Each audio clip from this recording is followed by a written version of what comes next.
Hi friends, welcome back to మౌనంగా మీ మౌని. అందరూ ఇలా ఉన్నారండి? మేమైతే చాలా బాగున్నాం. మీరందరూ చాలా ఆనందంగా ఉన్నారని కోరుకుంటున్నాను. ముందుగా అందరికీ గుడ్ మార్నింగ్ అండి. ఇంకా ఇవాళ వీడియో వచ్చేసి కార్తీక శుక్రవార పూజా విధానం చూపిస్తున్నానండి. నా వ్లాగ్స్ కానీ నా వీడియోస్ కానీ మీకు నచ్చినట్లయితే చిన్న లైక్ ఇచ్చి సపోర్ట్ అయితే ఇవ్వండి. ఇంకా వీడియో విషయానికి వస్తే కార్తీక శుక్రవారం పూజా విధానం చూపిస్తాను అని చెప్పాను కదండి. శుక్రవారం అంటే మనం మార్నింగే లేచి అంతా ఇంట్లో అంతా శుభ్రం చేసుకొని అలాగనే గడపను కూడా పూజించుకుంటాం కదా. నేను ఇక్కడ గడపను కూడా ముందుగా వాటర్తో కడిగేసి తర్వాత పసుపు నీళ్ళతో అయితే పసుపునంతా కూడా రుద్దేసిన తర్వాత ఇంకా బొట్లు అయితే పెట్టేస్తూ ఉన్నానండి. ఫస్ట్ గంధం పొట్లు పెట్టిన తర్వాత కుంకుమ బొట్లు అయితే పెడుతూ ఉంటాను. అలా అయితేనే మనకు ఆ బొట్లు పెట్టినవన్నీ కూడా బాగా నిలబడతాయి, బాగా చూడడానికైతే అందంగా ఉంటాయని చెప్పేసి గంధం బొట్లు పెట్టిన తర్వాతనే నేను ఇక్కడ కుంకుమ బొట్లు అయితే పెడుతూ ఉంటాను. శుక్రవారం ఉదయాన్నే మనం ఇలా గడపను పూజించుకుంటే ఆ రోజంతా కూడా చాలా పీస్ఫుల్గా ఉంటుందండి, మైండ్ అంతా కూడా. అలాగనే గడప మనకు లక్ష్మీదేవితో సమానం అని చెప్తూ ఉంటారు కదా. ఆ లక్ష్మీదేవి మన ఇంట్లో కొలువయ్యి అలాగనే మన ఇంట్లోకి అడుగు పెడుతూ ఉన్నట్లుగా ఉంటుందన్నమాట. ఓ శుక్రవారం ఉదయాన్నే మనం ఇలా గడపను పూజించుకుంటే ఇంకా తర్వాత నేను బొట్లు పెట్టిన తర్వాత అయితే ఇక్కడ నేను వరిపిండితో అయితే ముగ్గు వేస్తున్నానండి. ఇక్కడ నేను టెన్సిల్స్ అయితే ఉన్నాయన్నమాట, ఒకటి రెండు, అదే ఓంకారంది ఒకటి, అలాగనే లక్ష్మీదేవి పాదాలు ఉంటాయి కదా, అది కూడా ఉందండి. ఎక్కడో ఉందన్నమాట, ఇంట్లో కనపరాలేదు. అందుకని చెప్పేసి ఇంట్లో ఉన్న ఓంకారం టెన్సిల్సే పెట్టేసి మధ్యలో ఇంకా అటు సైడ్ ఇటు సైడ్ అయితే నేను ఇలా వేస్తూ ఉన్నాను. నాకు వచ్చిన చిన్న చిన్న ముగ్గులు అయితే వేస్తూ ఉంటానండి, పెద్ద పెద్ద ముగ్గులు అయితే నాకైతే రావన్నమాట. ఇంకా వరిపిండితో ముగ్గులు వేసేసి అలాగనే కుంకుమ పసుపు అలాగనే చల్లేసానండి. అటు సైడ్ ఇటు సైడ్ కూడా ఇంకా దీపాలు పెట్టడానికైతే వరిపిండితోనే నేను ఇలా ముగ్గు వేస్తూ ఉంటాను. వరిపిండితో ముగ్గు వేయడం వల్ల చాలా యూస్ఫుల్గా ఉంటుందండి.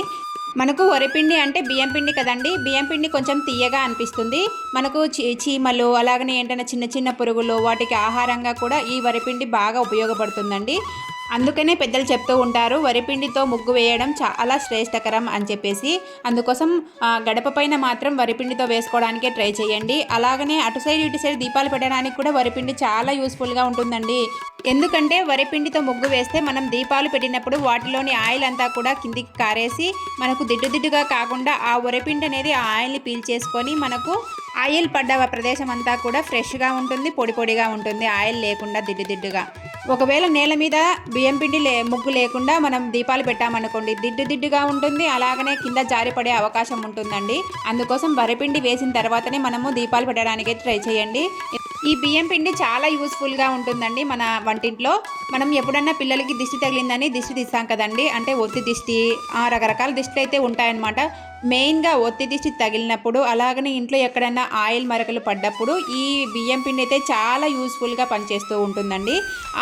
మనం పడ్డ ఆయిల్ పైన కొద్దిగా బియ్యం పిండి చల్లేసి ఒక హాఫ్ అన్ అవర్ కానీ 1 అవర్ కానీ అలానే ఉంచేస్తే ఆయిల్ దిడ్డంతా లేకుండా నేలపైన నీట్గా క్లీన్గా వస్తుందండి. అంత బాగా పనిచేస్తుంది అనమాట ఈ వరిపిండి. మనం వరిపిండి ఇంట్లో లేదనుకోండి, ఇలా శనగపిండినైనా కూడా వేసుకోవచ్చు అనమాట. ఎందుకంటే ఆయిల్ని పీల్చేతనం బియ్యం పిండికి ఉంది, అలాగనే శనగపిండికి కూడా ఉందండి బాగా. అందుకోసం యూస్ఫుల్గా ఉంటుందని చెప్పేసి ఈ చిట్కా చెప్తూ ఉన్నాను మీకోసం. మీతో మాట్లాడుతూ ఉండగానే నేను ఇంటి ముందు అయితే ముగ్గు వేసేసాను అనమాట. తర్వాత ఇక్కడ తులసి కోట దగ్గర కూడా ముగ్గు వేస్తూ ఉన్నాను. ఒక శుక్రవారం కాబట్టి పసుపు అయితే ఉందన్నమాట కలిపినది. ఆ పసుపును నేల మీద రాసేసి బియ్యం పిండితో అయితే ముగ్గు వేస్తూ ఉన్నాను. అప్పటికే కొద్దిగా తెల్లవారిపోయిందండి. నేను దీపాలు పెట్టేసరికి తెల్లవారిపోయింది అనమాట. ఎంత ఉదయాన్నే లేచినా కూడా మనకు టైం అనేది అలా గడిచిపోతూ ఉంటుందన్నమాట. ఇంట్లో పనులన్నీ అయిపోయేసరికి మనకు తెల్లవారిపోతూ ఉంటుందండి, తెల్లగా. నాకు కూడా ఈరోజు శుక్రవారం పూట అలానే జరిగిందనమాట. నేను ఇంకా ఇంట్లంతా కూడా కసు ఊడ్చేసి అంతా ఇల్లంతా నీట్గా మాప్ పెట్టేసుకొని అంతా బయట అంతా కూడా ఊడ్చేసుకొని అలాగనే ముగ్గులన్నీ వేసేసుకునేసరికి 6 అయిందనమాట. అందుకే తెల్లవారిపోయింది. ఇంకా అంతా ముగ్గులు వేసేసుకొని ఇంకా గబగబా దీపాలు పెట్టేసుకుంటూ ఉన్నానమాట. బియ్యం పిండితో అయితే ముగ్గులు వేసుకున్న తర్వాత కొద్దిగా వాటిలో పసుపు కుంకుమ చల్లితే చాలా అందంగా కనిపిస్తూ ఉంటుంది కదండి. ఇంకా నేను వరిపిండితో అలాగనే తులసి కోట దగ్గర అంతా ముగ్గులు వేసేసుకొని ఇంకా దీపాలు అయితే తెచ్చేసుకొని పెట్టేస్తూ ఉన్నానమాట. ఈరోజు చామంతి పూలు అయితే లేవండి. ఇంకా మందారం చెట్టు ఉంది. మందారం చెట్టుకి అయితే పూలు ఉంటే ఒక 5-6 అయితే కోసుకొని వచ్చానమాట. మందార పూలు కూడా పెడితే చాలా అందంగా కనిపిస్తూ ఉంటుందండి. ఎందుకంటే మందారం పూలు ఎర్ర మందారం అయితే ఉందన్నమాట. ఎర్రది ముద్ద మందారం లాగా ఉంటాయన్నమాట పూలు. అవి మనము మార్నింగే అయితే కొద్దిగా విచ్చుతాయి కాబట్టి అంత బాగా కనిపించవండి. కొద్దిగా తెల్లవారిన తర్వాత అయితే కొద్దిగా బిచ్చుతాయి అనమాట. ఎంత లావు కావాలన్నా అంత బాగా బిచ్చుతాయి. అప్పుడు మనము చూస్తే కినా పూలు పెట్టినా కూడా ఎంతో అందంగా ఉంటుందండి. ఇంకా ముద్దమందారలే ఉంటే నేను గడప దగ్గర అలాగనే తులసి కోట దగ్గర పెట్టేసి ఇంకా అటు సైడ్ ఇటు సైడ్ ఒక పువ్వును తుంపేసి మధ్యలో కూడా పూలనైతే వేస్తున్నాను ముద్దమందారాలను. ఇంకా దీపాలు అయితే పెడుతూ ఉన్నాను. తెల్లవారిపోయింది కాబట్టి ముగ్గులో అయితే నేను దీపాలు పెట్టలేదు. కొద్దిగా చీకటిగా ఉన్నప్పుడు ముగ్గులో దీపాలు పెడితే చాలా అందంగా కనిపిస్తూ ఉంటుందండి. అప్పుడైతే కొద్దిగా ఎవరు తొక్కరు, అలాగనే చీకట్లో దీపాలు బాగా కనిపిస్తాయని చెప్పేసి ఇంకా నేను తెల్లవారిపోయిందని చెప్పేసి ముగ్గులో అయితే దీపాలు పెట్టలేదు. ఇంకా గడప అంతా పూజించుకున్న తర్వాత ఇలా ఉందన్నమాట ఫైనల్ లుక్. ఇంకా తులసికోట దగ్గర కూడా పూజించాను కదండి, ఇలా ఉందన్నమాట. ఇంకా తులసికోట దగ్గర అయితే నేను గ్లాస్ పెట్టలేదండి. గ్లాస్ పెట్టకున్నా కూడా దీపాలు అయితే కొండెక్కలేదన్నమాట. గాలి అలా ఏమీ తగలలేదన్నమాట. తర్వాత ఇంట్లోకి వచ్చి ఇంట్లో పూజ చేసుకొని అలాగనే ఇంకా ఆ పూజ విధానం అయితే ఏం చూపించలేదండి. తర్వాత ఇంకా పొద్దున్నే మనకి ఏముంటుందండి, టిఫిన్ కార్యక్రమం ఉంటుంది. ఆ టిఫిన్లోకి నేను ఇక్కడ దోసపిండి అయితే ఇంట్లో ఫ్రిడ్జ్లో ఉంటే ఇంకా గుంత పొంగనాలు అయితే చేస్తూ ఉన్నాను. గుంత పొంగనాల్లోకి నేను ఇక్కడ ఆనియన్స్ అయితే కట్ చేసుకుంటున్నానండి. ఈ గుంత పొంగనాల్లో ఆనియన్స్ ఎక్కువగా ఉంటేనే చాలా టేస్టీగా ఉంటుందండి. అలాగనే కొత్తిమీర, అలాగనే పుదీనాను సన్న ముక్కలా కట్ చేసుకొని వేసుకుంటున్నానండి. ఈ పుదీనా, ఈ కొత్తిమీర చాలా చాలా టేస్టీగా ఉంటాయండి ఈ గుంత పొంగనాల్లో. తర్వాత నేను ఇక్కడ పచ్చిమిరపకాయలను బాగా సన్న ముక్కలా కట్ చేసుకొని వేసుకోకుండా అలాగనే అల్లము, పచ్చిమిరపకాయలు, కొన్ని వెల్లుల్లి, కొద్దిగా ఉప్పు అదే సాల్ట్ వేసేసి కల్లుప్పు మిక్సీ పట్టేసిన పేస్ట్ అయితే వేస్తానండి. ఇంకా వాటి కోసం అయితే నేను ఇక్కడ అల్లాన్ని అయితే సన్న ముక్కలా కట్ చేసుకుంటున్నాను. చూడండి, అన్నీ వేసేసి పేస్ట్ లాగా చేసేసి పక్కన పెట్టేసుకున్నాను. ఇంకా అన్నీ అలా పేస్ట్ లాగా చేసేసుకొని అన్నీ కట్ చేసుకున్న తర్వాత మనం అన్నీ కలిపేసుకుంటే ఈజీగా ఉంటుందని చెప్పేసి ప్రాసెస్ నేను అన్నీ ఇలా రెడీగా పెట్టుకున్న తర్వాతనే కలిపేసుకుంటూ ఉంటానండి. నేను పచ్చిమిర్చి పేస్ట్ అయితే వేస్తూ ఉన్నాను. తర్వాత నేను ఇక్కడ 2 క్యారెట్లను కూడా తురిమి వేస్తానండి. క్యారెట్లతో పాటు అలాగనే పచ్చిశనగపప్పును కూడా బాగా ఒక గంట సేపు అలాగనే లేకుంటే ఒక హాఫ్ అన్ అవర్ నానబెట్టేసి మనము పచ్చిశనగపప్పు కూడా వేసుకోవచ్చండి. చాలా టేస్టీగా ఉంటాయన్నమాట పచ్చిశనగపప్పు వీటిలో వేయడం వల్ల. తర్వాత రుచికి తగినట్టుగా సాల్ట్, అలాగనే చిటికెడు పసుపు, అలాగనే మనము ఒక చిటికెడు అదే 1/2 టేబుల్ స్పూను వంట సోడాని అయితే వేసుకోవాలి. వంట సోడా వేయడం వల్ల దోసపిండిలో కానీ ఇలా గుంత పొంగనాల్లో కానీ పొంగుతూ వస్తాయండి. దోశలు కానీ గుంత పొంగనాలు కానీ పొంగడం అంటే కొంచెం ఎర్రగా అలాగనే మెతువుగా ఉంటాయన్నమాట. వంట సోడా వేసిన తర్వాత మనము వాటిలో వంట సోడా కరిగే వరకు కొద్దిగా వాటర్ అయితే వేసేసుకొని కొద్దిగా ఒక 5 నిమిషాలు కరిగించుకున్న తర్వాత కలుపుకుంటే వంట సోడా అనేది బాగా కలుస్తుందండి. అప్పుడు మనకు గుంత పొంగనాలు, దోశలు అనేవి మృదువుగా వస్తాయి, చాలా టేస్టీగా ఉంటాయన్నమాట.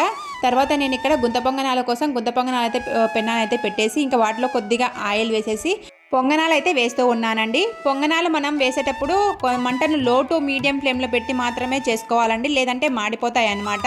ఈ పొంగనాలు అయితే మా ఇంట్లో చిన్నపిల్లల కానించి పెద్దవాళ్ళ వరకు బాగా ఇష్టపడతారండి. మనం ఇన్ని వెజిటేబుల్స్ వేసిన తర్వాత కూడా ఇష్టపడకుంటే ఇంకా వాళ్ళు మనుషులు కాదండి. అందుకోసం బాగా ఇష్టపడతారు, బాగా తింటారనమాట. ఈ గుంత పొంగనాల్లోకి మేము ఎర్రకారం చేసుకోవచ్చు, రాయలసీమ ఎర్రకారం చేసుకోవచ్చు. అలాగనే నేను ఇంకా ఏ కారాలు అదే పచ్చళ్ళు అవన్నీ ఏమీ లేకుండా మన ఇంట్లో ఎప్పుడు ఆల్ ఇన్ వన్ పొడి ఉంటుందండి, అదే అవిసె గింజల పొడి అనమాట. ఈ అవిసె గింజల పొడి మన ఛానల్లో అయితే పోస్ట్ చేశానండి. ఎవరైనా ఇంట్రెస్ట్ ఉన్న వాళ్ళైతే ఐ కార్డ్స్లో ఇస్తాను, చూసేయండి. ఇంకా తర్వాత నేను ఆ పొడితో అయితే మా ఇంట్లో ఈ గుంత పొంగనాలు అయితే పూర్తిగా లాగించేస్తారండి. అంత బాగుంటాయన్నమాట ఆ పొడితో తింటే గుంత పొంగనాలు. తర్వాత నేను ఇక్కడ క్యారెట్ హాఫ్ వరకు మిగిలి ఉంటే 2 క్యారెట్లలో ఒక హాఫ్ అయితే మిగిలి ఉంటే ఇంకా వాటిని తింటూ ఉన్నాను అనమాట. ఇలా హాఫ్ క్యారెట్ను కానీ కొద్దిగా క్యారెట్ను కానీ మిగిలించుకొని మరీ తింటూ ఉంటానండి. ఎందుకో కొద్దిగా టేస్టీగా ఉంటుంది. అలాగనే క్యారెట్ కూడా మనకు హెల్త్కి చాలా మంచిది కదా. అది మార్నింగే ఖాళీ కడుపుతో క్యారెట్ తింటే ఇంకా కళ్ళకు మంచిదని చెప్పేసి హాఫ్ వరకు మిగిలించేసుకొని ఇలా తింటూ ఉంటానన్నమాట. తింటూ నేను ఇక్కడ గుంత పొంగనాలు అయితే ప్రిపేర్ చేస్తున్నాను. పాపకైతే టైం అవుతుంది, ఇంకా నేను ఒక పక్క అయితే ఇంకా రెడీ చేస్తూ ఉన్నాను అనమాట. అంత హడావిడి అయిపోతుందండి. మార్నింగే మనకు పనులన్నీ కూడా. ఏది ఏమైనా ఒకటి మాత్రం నిజమండి, ఇంట్లో పూజ చేసేసుకొని ఇలాంటి పనులన్నీ మనం చేసుకున్నామంటే కొంచెం ప్రశాంతంగా ఉంటుంది, పనులన్నీ కూడా సాఫీగా జరుగుతాయి అన్న ఫీలింగ్ అయితే వస్తుందన్నమాట. నాకైతే ఆ ఫీలింగ్ అయితే చాలా బాగుందండి. అందుకే పొద్దున్నే మార్నింగే పూజ అంతా కూడా అయిపోయేసి ఇంకా ఇలా పనులన్నీ కూడా సాఫీగా నిదానంగా టెన్షన్ లేకుండా చేసుకుంటూ ఉంటాను. ఇక్కడ గుంత పొంగనాలు అయితే మీకు చూపిస్తున్నాను. మీరు ఒకసారి ఇలా ట్రై చేయండి. గుంత పొంగనాలతో ఎలాగో దోసపిండి ఇంట్లో ఉంటుంది కదా, ఇంకా గుంత పొంగనాలు అయితే ఇలా ట్రై చేయండి. చాలా టేస్టీగా ఉంటాయి, మీ పిల్లలు కూడా చాలా ఇష్టపడతారండి. ఫస్ట్ వేసిన పొంగనాలన్నీ పాపకి ఇచ్చేసానండి, సహస్రకి. తర్వాత ఇంకా మిగతాటన్నీ కూడా వేస్తూ ఉన్నాను ఇంట్లో వాళ్ళకందరికీ కావాలని చెప్పేసి. ఇంకా తర్వాత ఇంకా ఆ పని అయితే జరుగుతూ ఉంది. తర్వాత నెక్స్ట్ ఇక్కడ ఈ వీడియో నెక్స్ట్ డే వచ్చేసి సహస్ర బర్త్డే అండి. అందుకోసం అని చెప్పేసి ఇక్కడ తనకు కోన్ అయితే పెడుతూ ఉన్నాను. అంటే ఈ వీడియో 22nd షూట్ చేసిన వీడియో అనమాట. ఇంకా దాన్ని ఎడిట్ చేసి ఈరోజు అయితే పెడుతూ ఉన్నాను. తర్వాత నెక్స్ట్ డే వచ్చేసి బర్త్డే వ్లాగ్ వస్తుందండి.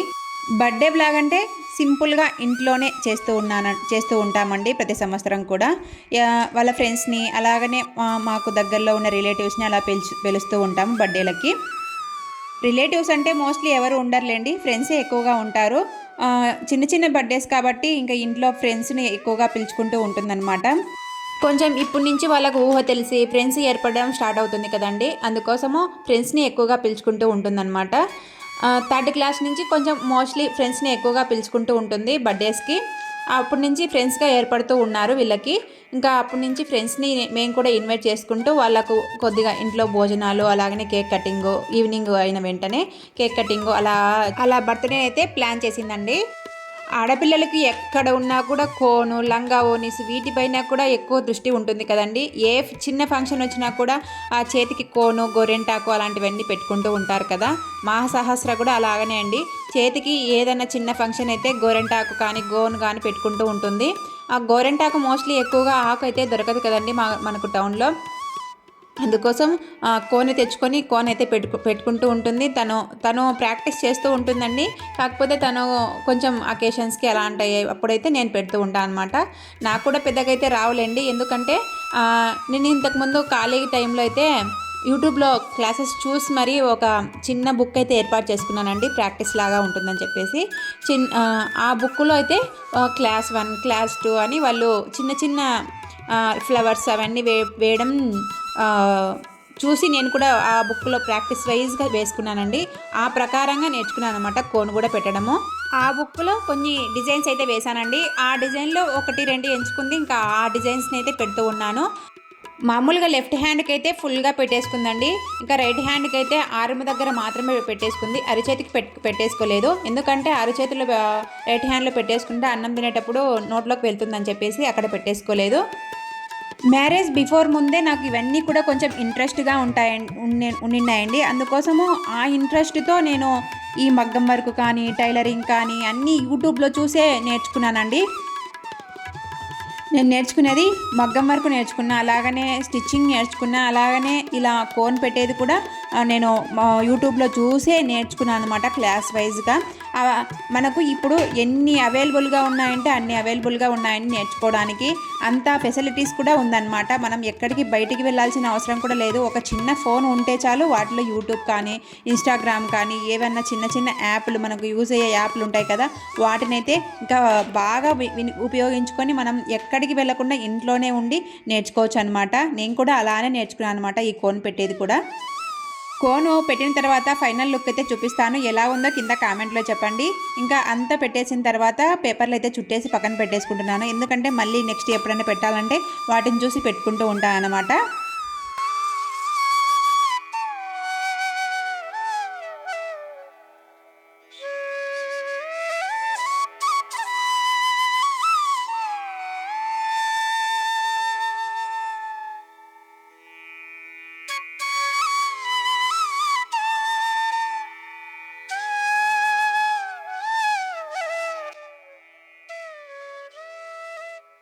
ఈ కోన్ అంతా కూడా పెట్టేసి మేము పడుకునేసరికి 10:30 అయిందండి. ఇంకా అంత టైం పట్టిందనమాట. ఎందుకంటే నాకు ప్రాక్టీస్ లేదు కాబట్టి చిన్నగా పెట్టేశాను.